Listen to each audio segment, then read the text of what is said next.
Krstić je pisao pesme, pripovetke, roman i jednu dramu koja se zove Zatočnici i u tom smislu kruna njegovog rada jeste zaista roman Trajan koji je štampan 1932. godine.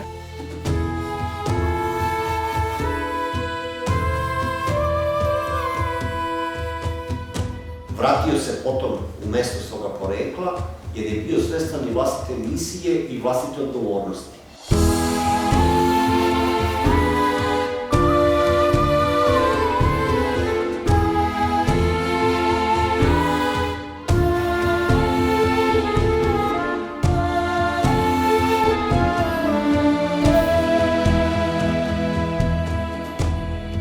Možda prvi put sam se u životu zapitao zašto i da li je moguće da pisac rođen na toj geografskoj širini koja je sasvim drugačija od moje, gde sam ja rođen, može meni biti tako blizak i drag kao neko najrođeniji s kim sam odrastao.